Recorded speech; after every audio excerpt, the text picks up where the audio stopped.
सभी भाई बहनों को जय मसीह की स्वागत है आपका हमारे मसीह वचन यूट्यूब चैनल में। आइए हम पवित्र वचन में से पढ़ेंगे उत्पत्ति उसका 22 अध्याय, अब्राहम की परीक्षा। इससे पहले मेरी प्रिय भाई बहनों के वीडियो को स्टार्ट करें, आप हमारे मसीह वचन यूट्यूब चैनल को सब्सक्राइब कर दें। इन बातों के पश्चात ऐसा हुआ कि परमेश्वर ने अब्राहम से यह कहकर उसकी परीक्षा की, हे अब्राहम।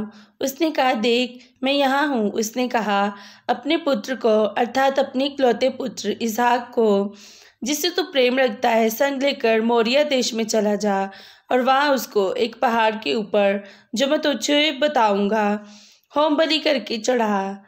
अब्राहम सवेरे तड़के उठा और अपने गदहे पर काठी कसकर अपने 2 सेवक और अपने पुत्र इसहाक को संग लिया और होमबलि के लिए लकड़ी चीर ली।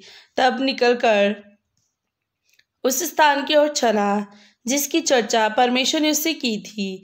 तीसरे दिन अब्राहम ने आंखें उठाकर उस स्थान को दूर से देखा और उसने अपने सेवक से कहा, गदहे के पास यहीं ठहरे रहो, यह लड़का और मैं वहां तक जाकर और दंडवत करके फिर तुम्हारे पास लौट आएंगे। तब अब्राहम ने होमबलि की लकड़ी ली, अपने पुत्र इसहाक पर लादी और आग और छुरी को अपने हाथ में लिया और वे दोनों एक साथ चल पड़े। इसहाक ने अपने पिता अब्राहम से कहा, हे मेरे पिता। उसने कहा, हे मेरे पुत्र, क्या बात है? उसने कहा, देख आग और लकड़ी तो है, पर होमबलि के लिए भेड़ कहाँ है? अब्राहम ने कहा, हे मेरे पुत्र, परमेश्वर होमबलि की भेड़ का उपाय आप ही करेगा। और वे दोनों संग संग आगे चलते गए।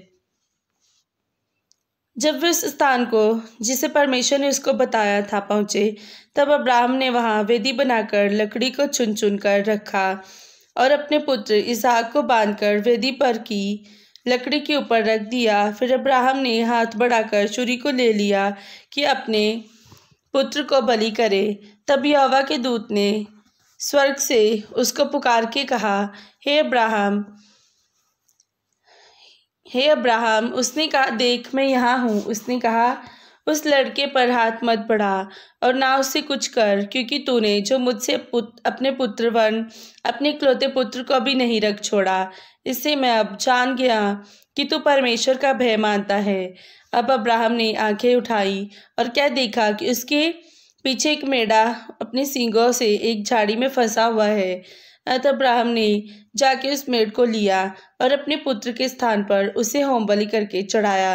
अब्राहम ने उस स्थान का नाम यहोवा यिरे रखा। इसके अनुसार आज तक भी कहा जाता है कि यहोवा के पहाड़ पर उपाय किया जाएगा। फिर यहोवा के दूत ने दूसरी बार स्वर्ग से अब्राहम को पुकार के कहा, यहोवा की ये वाणी है कि मैं अपनी ही ये शपथ खाता हूँ कि तूने जो यह काम किया है कि अपने पुत्रवन अपने इकलौते पुत्र को भी नहीं रख छोड़ा, इस कारण मैं निश्चय तुझे आशीष दूंगा और निश्चय तेरे वंश को आकाश के तारागण और समुद्र के तिल की बालू के किनकों के समान अनगिनत करूंगा। और तेरा वंश अपने शत्रुओं के नगरों का अधिकारी होगा और पृथ्वी की सारी जातियां अपने को तेरे वंश के कारण धन्य मानेगी, क्योंकि तूने मेरी बात मानी है। तब अब्राहम अपने सेवकों के पास लौट आया और वे सब बेरशेबा को संग संग गए और अब्राहम बेरशेबा में रहता रहा। आमीन। सभी को जय मसीह की।